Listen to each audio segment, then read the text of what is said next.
Smarter Markets is back in Lausanne, Switzerland for the 15th edition of the FT Commodities Global Summit. And I'm fortunate to be joined by Leslie Hook, Natural Resource Editor at the Financial Times. Thanks so much for having me, Dave. Thanks for joining us. We've had such a great week here at the FT Global Commodity Summit, like we always do. And I wanted to ask you, the theme this year was finding advantage in a fragmented world. And there were some interesting changes on the agenda this year. A lot more metals, a lot less carbon. And I was just kind of curious, when you're putting together the agenda, and of course you have an event like Iran happen right in the run-up to it, what were you looking to, kind of capture in the conference this year? Yeah, well, no one saw the war in Iran coming, certainly not us. And that was the big theme that really dominated every single panel on stage, understandably.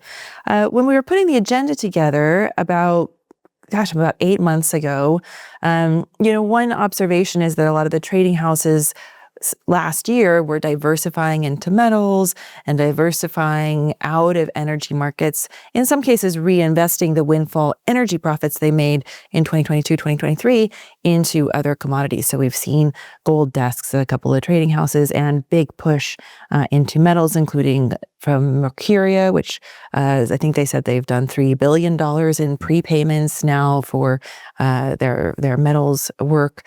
So we've kind of seen a bit of a broadening of the way these large houses think about themselves. And some of them have always been in metals, like Mercuria has always been in metals, Glencore has always been in mining as well as metals, but that felt like a shift.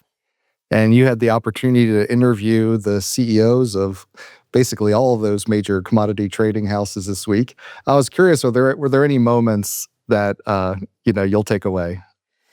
Gosh, there were so many highlights. It's hard to pick out just one or two. I sat down with Richard Holtum from Trafigura. It was my second time interviewing him on this stage, and he's had a very intense first 18 months on the job. And last year he said they were going to be a shock absorber. I don't think he realized just what a big shock was going to be coming his way very soon. But I think that theme of being the shock absorber was repeated across the sessions. And one thing I heard from a lot of CEOs is they feel proud of how hard they've worked to get cargoes where they need to go to meet the needs of their customers. It's been nonstop, 24 hours, super chaotic, and you need fuel to keep the world going around. So I think the companies feel that they've been able to do that successfully. And it felt a lot more conversation around the physical this year as opposed to the financial, with supply chain probably being one of the most used phrases at the conference. How does that enter into the coverage you have the rest of the year? What you're able to kind of learn about how the commodity trading houses are thinking about it here. Well, that is a really interesting observation, because we have seen this huge disconnect between Brent crude futures prices and the physical market.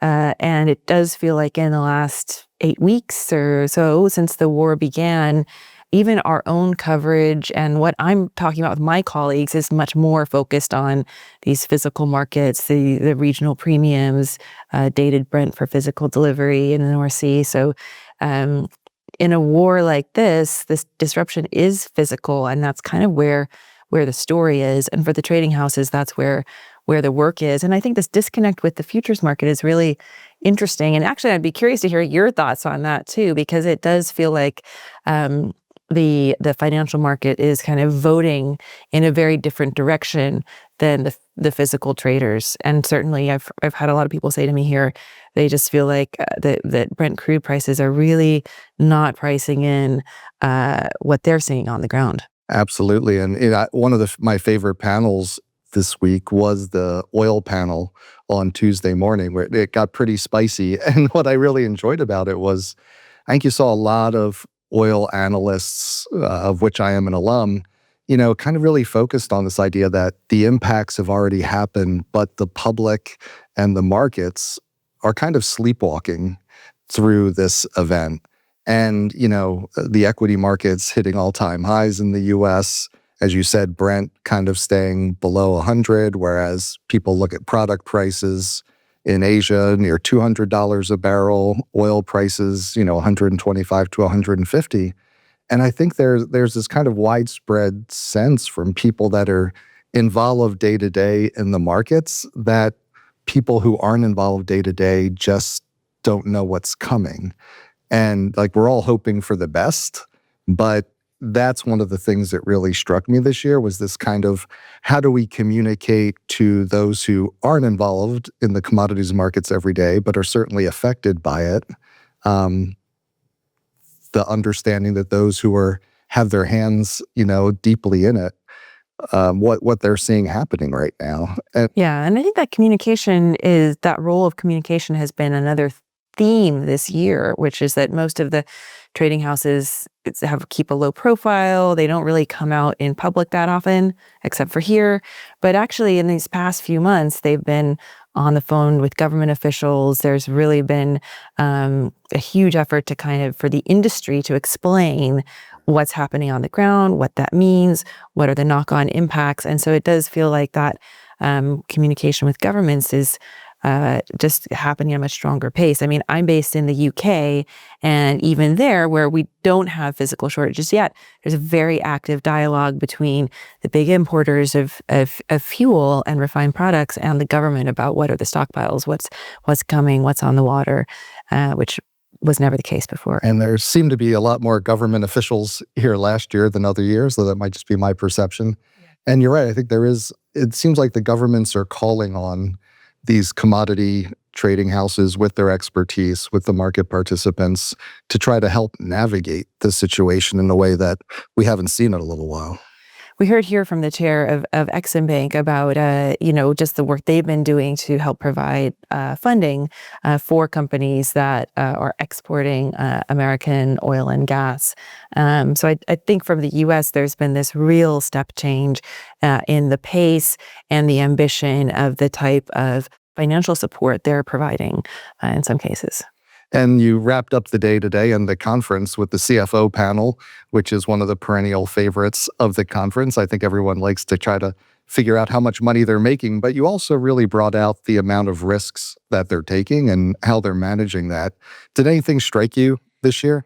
Well, yeah, one question I asked the panel is, are you preparing for a long war? And the thing that really struck me is everyone basically said yes. They said, we've been preparing for a long war since day one. And that's our job, is to be, it's kind of our job to be pessimistic, but you really do see in the actions that they are preparing for prolonged disruption.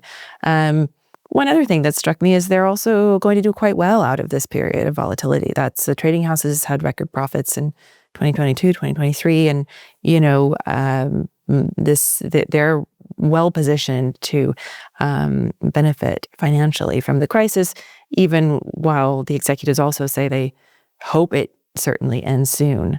But I think that scenario of the long war, to me, and from talking to people here this week, feels like the mood in the room is that we are in for a long war, and certainly for a protracted disruption.